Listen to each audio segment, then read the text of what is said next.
हमारे यहाँ पुराने जमाने में युद्ध में जाने से पहले बहुत जोरों की दुंदुभी बजाई जाती थी, बड़े ब्यूगल बजाए जाते थे ताकि जाने वाला जरा जोश में जाए। Thank you Das.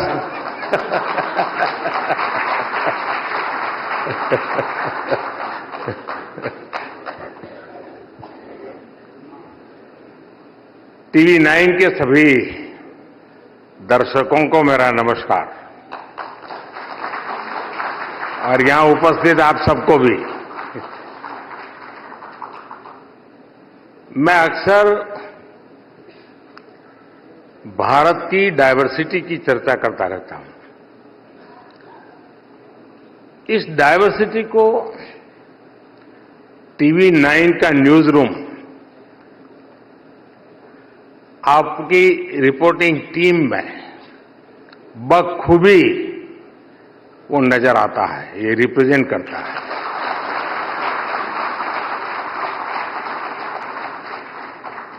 टीवी 9 के अनेक भारतीय भाषाओं में मीडिया प्लेटफॉर्म्स हैं। आप भारत की वाइब्रेंट डेमोक्रेसी उसके प्रतिनिधि भी हैं। मैं अलग अलग राज्यों में अलग अलग भाषाओं में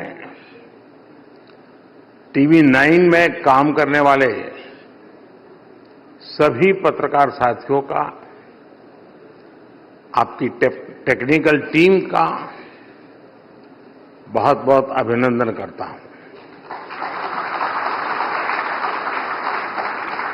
साथियों, आज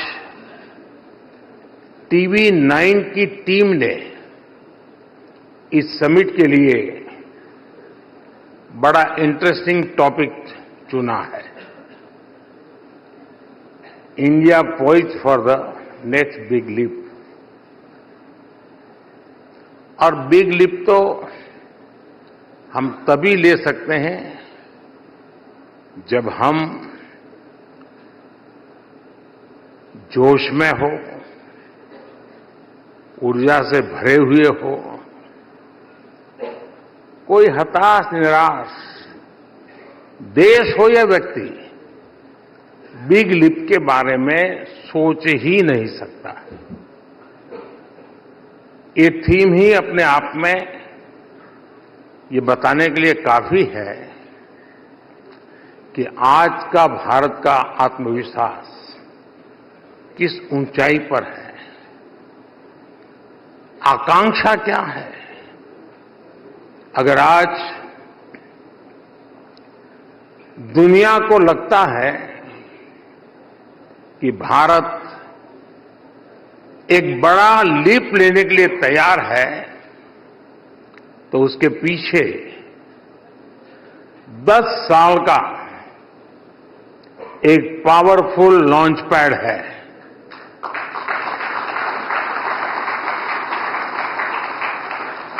तो 10 वर्ष में ऐसा क्या बदला कि आज हम यहां पहुंचे हैं। ये बदलाव माइंडसेट का है, ये बदलाव सेल्फ कॉन्फिडेंस और ट्रस्ट का है, ये बदलाव गुड गवर्नेंस का, सुशासन का। साथियों, एक बहुत पुरानी कहावत है, मन के हारे हार है, मन के जीते जीत।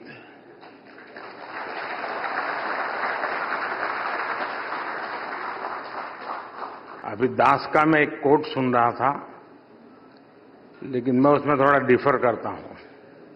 उन्होंने कहा कि इतिहास एक प्रकार से बड़े महानुभावों की बायोग्राफी होती है। कि हो सकता है पश्चिम की सोच हो, हिंदुस्तान में सामान्य मानवी की बायोग्राफी वही इतिहास होता है।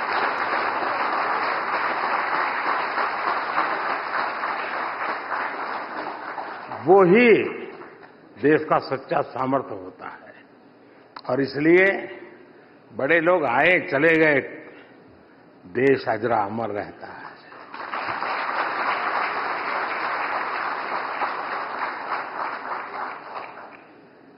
साथियों, हारे हुए मन से विजय मिलनी बहुत मुश्किल है। इसलिए पिछले 10 साल में माइंडसेट में जो बदलाव आया है, जो लीप हमने लिया है, वो वाकई अद्भुत है। आज के बाद दशकों तक जिन्होंने सरकार चलाई, उनका भारतीयता के सामर्थ्य पर ही विश्वास नहीं था। उन्होंने भारतीयों को अंडर एस्टिमेट किया, उनके सामर्थ्य को कम करके आंका। तब लाल किले से कहा जाता था कि हम भारतीय निराशावादी हैं, पराजय भावना को अपनाने वाले हैं। लाल किले से ही भारतीयों को आलसी कहा गया, मेहनत से जी चुराने वाला कहा गया। जब देश का नेतृत्व ही निराशा से भरा हुआ हो, तो फिर देश में आशा का संचार कैसे होता। इसलिए देश के अधिकांश लोगों ने भी ये मान लिया था कि देश तो अब ऐसे ही चलेगा। ऊपर से करप्शन, हजारों करोड़ के घोटाले, पॉलिसी पैरालिसिस, परिवारवाद, इन सब ने देश की नींव को तबाह करके रख दिया था। पिछले 10 वर्षों में हम उस भयावह स्थिति से देश को निकालकर यहां लाए हैं।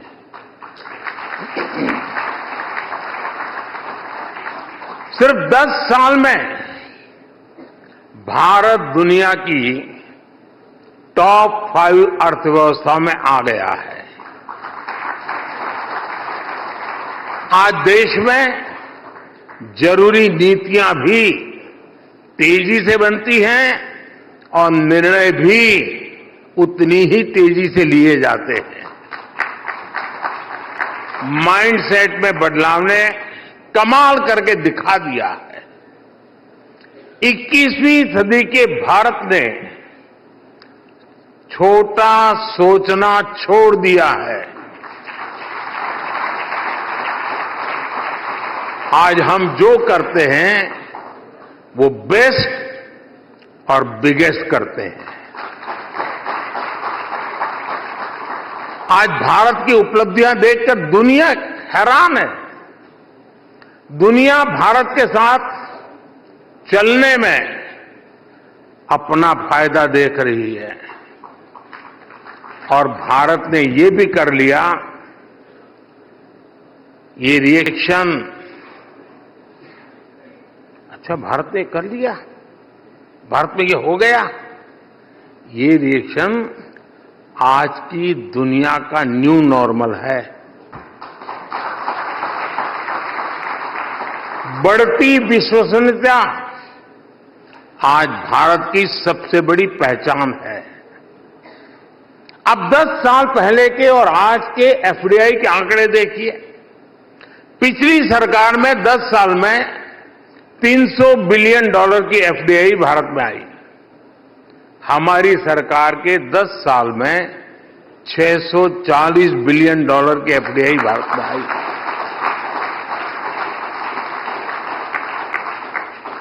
दस साल में जो डिजिटल क्रांति आई है, कोरोना के समय में वैक्सीन पर जो भरोसा बैठा है, आज टैक्स देने वालों की बढ़ती हुई संख्या हो, ये चीजें बता रही हैं कि भारत के लोगों का सरकार और व्यवस्था पर भरोसा बढ़ रहा है। मैं आपको एक और आंकड़ा देता हूं। यहां इस हॉल में ज्यादातर लोग ऐसे होंगे जो म्यूचुअल फंड में इन्वेस्ट करते होंगे। साल 2014 में देश में लोगों ने करीब 9 लाख करोड़ रुपए म्यूचुअल फंड में इन्वेस्ट कर रखे थे। अगर मैं साल 2024 की बात करूं तो आज देश के लोगों ने 52 लाख करोड़ रुपए, उससे भी ज्यादा म्यूचुअल फंड में इन्वेस्ट कर रखा है। ये इसलिए हुआ है क्योंकि हर भारतीय को ये विश्वास है कि देश मजबूती से आगे बढ़ रहा है और जितना विश्वास उसे देश पर है उतना ही खुद पर भी है। हर भारतीय सोच रहा है मैं कुछ भी कर सकता हूं, मेरे लिए कुछ भी असंभव नहीं है। और ये बात टीवी 9 के दर्शक भी नोट करते होंगे कि अनेक लोगों का प्रिडिक्शन जहां अटक जाता है उससे भी कहीं ज्यादा बेहतर परफॉर्म करके हमने दिखाया है।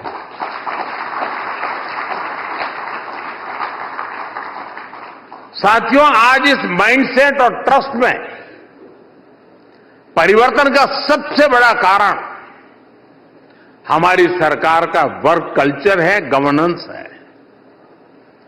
वही अफसर हैं, वही ऑफिस है, वही व्यवस्था है, वही फाइलें हैं, लेकिन नतीजे कुछ और आ रहे हैं।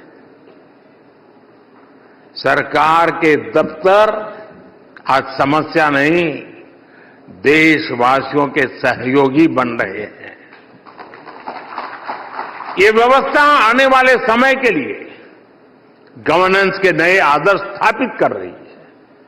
साथियों, भारत के विकास को गति देने के लिए, बिग लीप लेने के लिए ये बहुत जरूरी था कि जिस गियर पर पहले भारत चल रहा था उस गियर को बदला जाए। पहले ही सरकारों में भारत किस तरह रिवर्स गियर में था, मैं आपको कुछ उदाहरण देता हूं। यूपी में 80 के दशक में सरयू नहर परियोजना का शिलान्यास हुआ था। ये परियोजना 4 दशक तक अटकी रही। 2014 में सरकार बनने के बाद हमने इस परियोजना को तेजी से पूरा किया।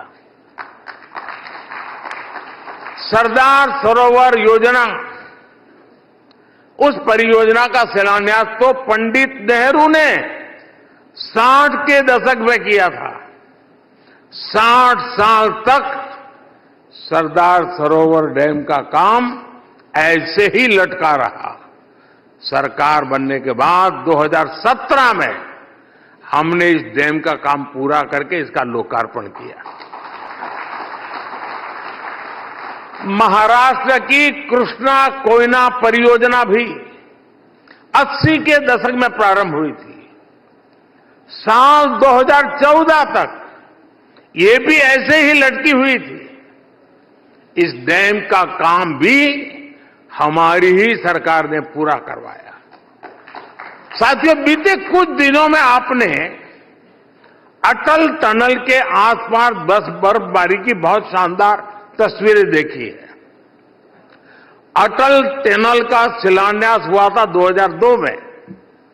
2014 तक ये टनल भी अधूरी लटकी हुई रही। इसका काम भी पूरा कराया हमारी सरकार ने और इसका 2020 में लोकार्पण किया गया। असम का बोगीबील ब्रिज भी आपको याद होगा। ये ब्रिज भी 1998 में स्वीकृत हुआ। सरकार में आने के बाद हमने इसे तेजी से पूरा कराया और 20 साल बाद 2018 में इसका लोकार्पण किया। ईस्टर्न डेडिकेटेड फ्रेट कॉरिडोर साल 2008 में स्वीकृत किया गया। ये प्रोजेक्ट भी लटकाता रहा और 15 साल बाद 2023 में हमने इसे पूरा कराया। मैं आपको ऐसे कम से कम 500 प्रोजेक्ट गिना सकता हूं। ऐसे सैकड़ों प्रोजेक्ट्स को 2014 में हमारी सरकार आने के बाद तेजी से पूरा कराया गया। प्रधानमंत्री कार्यालय में टेक्नोलॉजी की मदद से हमने एक आधुनिक व्यवस्था विकसित की है, प्रगति के नाम से है। हर महीने मैं खुद एक एक प्रोजेक्ट की फाइल लेकर बैठता हूं, सारा डेटा लेकर बैठता हूं, दशकों से अटके हुए प्रोजेक्ट की समीक्षा करता हूं और मेरे सामने ऑनलाइन सभी राज्यों के मुख्य सचिव और भारत सरकार के सभी सचिव पूरा समय मेरे सामने होते हैं। एक एक चीज का वहां एनालिसिस होता है। मैं पिछले 10 साल में 17 लाख करोड़ रुपए से ज्यादा के प्रोजेक्ट्स की समीक्षा कर चुका हूं। 17 लाख करोड़ रुपया, तब जाकर ये प्रोजेक्ट पूरे हुए। आप मुझे बताइए, जिस देश में पहले की सरकारें उस स्पीड से काम करती रही हो तो देश बिग लीप कैसे ले पाता। आज हमारी सरकार ने लटकाने भटकाने वाली उस पुरानी अप्रोच को पीछे छोड़ दिया है। मैं आपको हमारी सरकार के कुछ उदाहरण दूंगा। मुंबई का अटल सेतु, देश का सबसे बड़ा ब्रिज, सी ब्रिज, इसका शिलान्यास साल 2016 में हुआ। हमने कुछ सप्ताह पहले इसका लोकार्पण भी कर दिया। संसद की नई बिल्डिंग, इसका शिलान्यास साल 2020 में किया, पिछले ही साल इसका लोकार्पण हो गया। जम्मू एम्स का शिलान्यास साल 2019 में हुआ था, पिछले सप्ताह 20 फरवरी को इसका लोकार्पण भी हो गया। राजकोट एम्स का शिलान्यास 2020 में हुआ था, अभी कल ही इसका भी लोकार्पण हो गया। इसी तरह आईआईएम संबलपुर का शिलान्यास साल 2021 में हुआ और साल 2024 में लोकार्पण हो गया। त्रिची एयरपोर्ट के नए टर्मिनल का शिलान्यास 2019 में हुआ और कुछ सप्ताह पहले इसका लोकार्पण भी हुआ। आईआईटी भिलाई का शिलान्यास साल 2018 में हुआ और कुछ दिन पहले हमने इसका भी लोकार्पण कर दिया। गोवा के नए एयरपोर्ट का शिलान्यास 2016 में हुआ और 2022 में इसका लोकार्पण भी हो गया। लक्षद्वीप तक समुद्र के नीचे ऑप्टिकल फाइबर बिछाना बहुत चैलेंजिंग माना जाता था। इस काम को हमने 2020 में शुरू करवाया और कुछ सप्ताह पहले इसे पूरा भी कर दिया। बनारस की बनास देवी का शिलान्यास साल 2021 में हुआ और कुछ दिन पहले इसका लोकार्पण हुआ। कल ही आपने द्वारिका में सुदर्शन सेतु की शानदार तस्वीर देखी है। हिंदुस्तान का सबसे लंबा केबल ब्रिज देश की शान बढ़ा रहा है। इसका भी शिलान्यास हमारी सरकार ने साल 2017 में किया था। मैं जो मोदी की गारंटी की बात करता हूं ना, उसका एक पहलू ये भी है।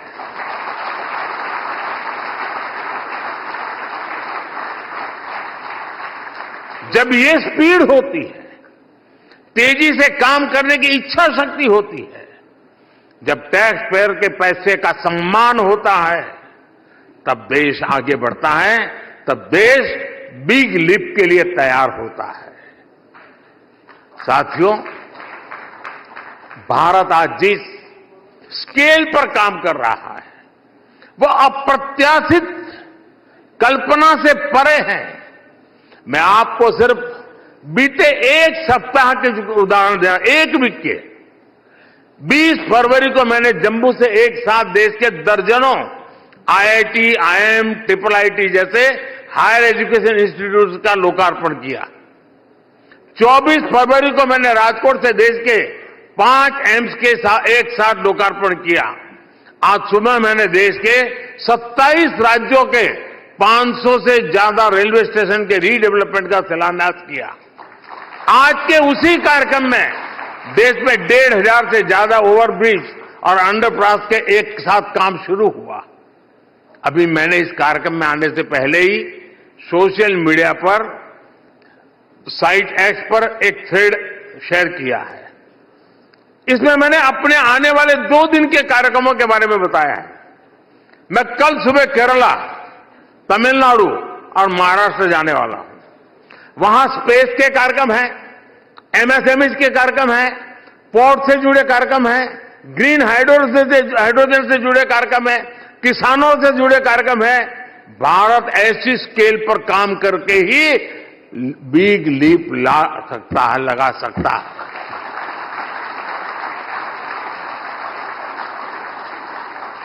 हम पहली, दूसरी, तीसरी औद्योगिक क्रांति में पीछे रह गए।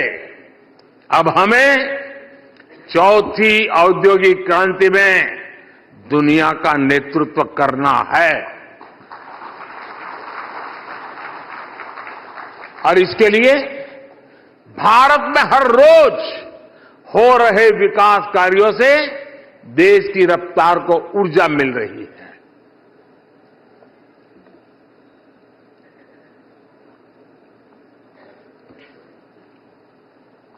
भारत में हर दिन, आप एक के बाद एक दिमाग जरा बराबर अलर्ट रखिए, भारत में हर दिन 2 नए कॉलेज खुले हैं। हर हफ्ते एक नई यूनिवर्सिटी खुली है। भारत में हर दिन 55 पेटेंट्स और 600 ट्रेडमार्क रजिस्टर किए गए हैं। भारत में हर दिन करीब 1.5 लाख मुद्रा लोन बांटे गए हैं। भारत में हर दिन 37 नए स्टार्टअप बने हैं। भारत में हर दिन 16,000 करोड़ रुपए के यूएई ट्रांजैक्शन हुए हैं। भारत में हर दिन 3 नए जन औषधि केंद्रों की शुरुआत हुई है। भारत में हर दिन 14 किलोमीटर रेलवे ट्रैक का निर्माण हुआ है। भारत में हर दिन 50,000 से अधिक एलपीजी गैस कनेक्शन दिए गए हैं। भारत में हर सेकंड एक नल से जल का कनेक्शन दिया गया है। भारत में हर दिन 75,000 लोगों को गरीबी से बाहर निकाला गया है।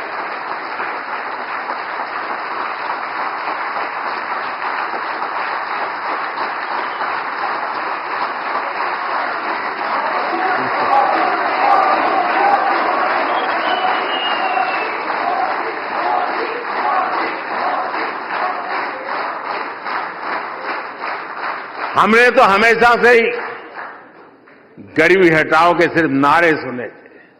किसने सोचा था कि 10 साल में 25 करोड़ लोग गरीबी से बाहर निकल आएंगे? लेकिन ये हुआ है और हमारी ही सरकार में हुआ है। साथियों, भारत में कंजम्पशन को लेकर हाल ही में एक रिपोर्ट आई है जिससे नए ट्रेंड का पता चलता है। भारत में गरीबी अब तक के सबसे कम स्तर पर यानी सिंगल डिजिट में पहुंच गई है। इस डेटा के मुताबिक पिछले 1 दशक की तुलना में कंजम्पशन 2.5 गुना बढ़ गया है। यानी भारत के लोगों की विभिन्न सेवाओं और सुविधाओं पर खर्च करने की क्षमता और बढ़ गई है। ये भी सामने आया है कि पिछले 10 साल में गांवों में कंजम्पशन शहरों की तुलना में कहीं ज्यादा तेज गति से बढ़ा है। यानी गांव के लोगों का आर्थिक सामर्थ्य बढ़ रहा है, उनके पास खर्च करने के लिए ज्यादा पैसे हो रहे हैं। ये ऐसे नहीं हुआ है, ये हमारे उन प्रयासों का परिणाम है जिनका फोकस गांव, गरीब और किसान है। 2014 के बाद से हमारी सरकार ने गांवों को ध्यान में रखकर इंफ्रास्ट्रक्चर का निर्माण किया। गांव और शहर के बीच कनेक्टिविटी बेहतर हुई, रोजगार के नए अवसर तैयार किए गए। महिलाओं की आय बढ़ाने के साधन विकसित किए गए। विकास के इस मॉडल से ग्रामीण भारत सशक्त हुआ है। मैं आपको एक और आंकड़ा दूंगा। भारत में पहली बार कुल खर्च में भोजन पर होने वाला खर्च 50% से भी कम हो गया है। यानी पहले जिस परिवार की सारी शक्ति भोजन जुटाने में खर्च हो जाती थी, आज उसके सदस्य सारी चीजों पर पैसे खर्च कर पा रहे हैं। साथियों, पहले की सरकारों की एक और सोच थी कि वो देश की जनता को अभाव में रखना पसंद करती थी। अभाव में रह रही जनता को ये लोग चुनाव के समय थोड़ा बहुत देकर अपना स्वार्थ सिद्ध कर लेते थे। इसके चलते ही देश में एक वोट बैंक पॉलिटिक्स का जन्म हुआ। यानी सरकार केवल उसके लिए काम करती थी जो उन्हें वोट देता था। लेकिन साथियों, बीते 10 वर्षों में भारत इस स्कैरसिटी माइंडसेट को पीछे छोड़कर आगे बढ़ चला है। भ्रष्टाचार पर लगाम लगाकर हमने ये सुनिश्चित किया है कि विकास का लाभ भारत के हर क्षेत्र को समान रूप से दिया जाए। हम पॉलिटिक्स ऑफ स्कैरसिटी नहीं, गवर्नेंस ऑफ सैचुरेशन पर विश्वास करते हैं। हमने तुष्टीकरण न करके देशवासियों के संतुष्टीकरण का रास्ता चुना है। बीते 10 वर्षों में यही हमारा एक मंत्र है, यही हमारी सोच है। यही सबका साथ सबका विकास है। हमने वोट बैंक पॉलिटिक्स को पॉलिटिक्स ऑफ परफॉर्मेंस में बदला है। जब अभाव होता है तो करप्शन होता है, भेदभाव होता है। जब सैचुरेशन होता है तो संतुष्टि होती है, सद्भाव होता है। आज सरकार अपनी तरफ से घर घर जाकर लाभार्थियों को सुविधाएं दे रही है। अपने बीते समय में मोदी की गारंटी वाली गाड़ी के बारे में जरूर सुना होगा। देश में पहले कभी ऐसा नहीं हुआ कि सरकार के अफसर गाड़ी लेकर गांव-गांव जाए और पूछे कि सरकार की योजनाओं का लाभ आपको मिला या नहीं मिला। आज हमारी सरकार खुद लोगों के दरवाजे पर जाकर कह रही है कि सरकारी योजनाओं का लाभ उठाइए। इसलिए मैं कहता हूं, जब सैचुरेशन एक मिशन बन जाए तो हर प्रकार के भेदभाव की गुंजाइश खत्म हो जाती है। और इसलिए मैं कहता हूं कि हम राजनीति नहीं, राष्ट्र नीति पर विश्वास करने वाले लोग हैं। साथियों, हमारी सरकार नेशन फर्स्ट के सिद्धांत को सर्वोपरि रखते हुए आगे बढ़ रही है। पहले की सरकारों के लिए कोई काम नहीं करना, ये सबसे बड़ा आसान काम बन गया था। लेकिन इस वर्क कल्चर से ना देश बन सकता है और ना देश आगे बढ़ सकता है। इसलिए हमने देश हित में निर्णय लिए, पुरानी चुनौतियों का समाधान किया। आर्टिकल 370 की समाप्ति से लेकर, मैं मूवी की बात नहीं कर रहा हूं,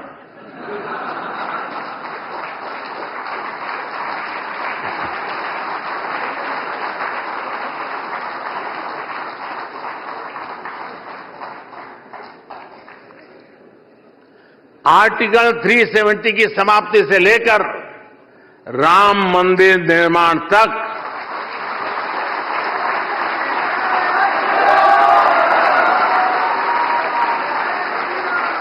ट्रिपल तलाक के अंत से लेकर महिला आरक्षण तक, वन रैंक वन पेंशन से लेकर चीफ ऑफ डिफेंस स्टाफ का पद तक सरकार ने नेशन फर्स्ट की सोच के साथ ऐसे हर अधूरे काम पूरे किए।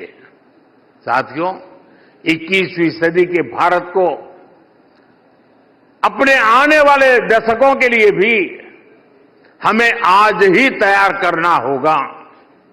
इसलिए आज भारत भविष्य की योजनाओं में भी तेजी से आगे बढ़ रहा है। स्पेस से सेमीकंडक्टर तक, डिजिटल से ड्रोन तक, एआई से क्लीन एनर्जी तक, 5G से फिनटेक तक भारत आज दुनिया की अगली कतार में पहुंच गया है।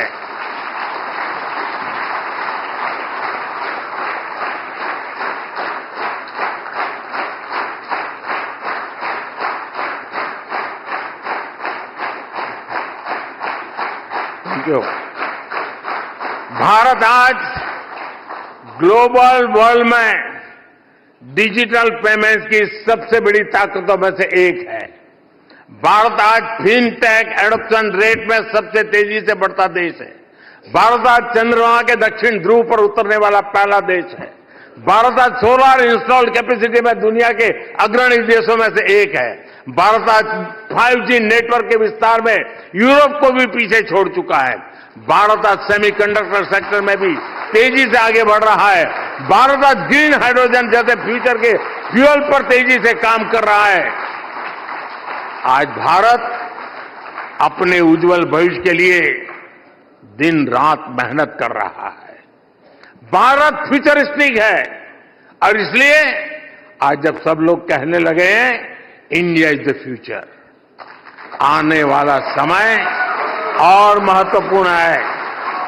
आने वाले 5 साल बहुत महत्वपूर्ण है। और मैं ये सुज्ञ ऑडियंस यहां बैठा है और बड़ी जिम्मेवारी के साथ कहता हूं, हमारे तीसरे कार्यकाल में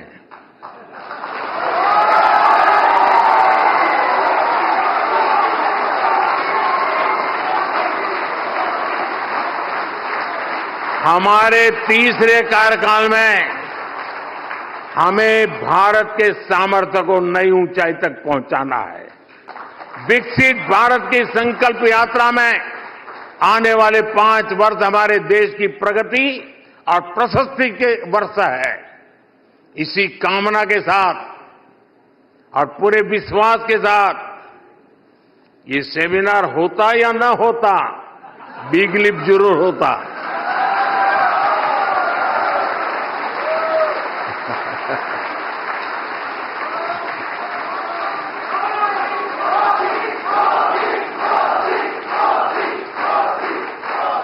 इतना फायदा जरूर हुआ कि आपने बिग लिप का कार्यक्रम रखा तो मुझे भी अपने लिप खोलने का मौका मिल गया।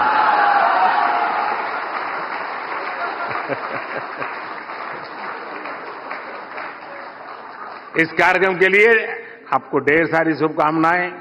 आप लोग सुबह से बैठ करके ब्रेनस्टॉर्मिंग करते होंगे तो कुछ हंसी खुशी की शाम भी हो गई। बहुत बहुत धन्यवाद।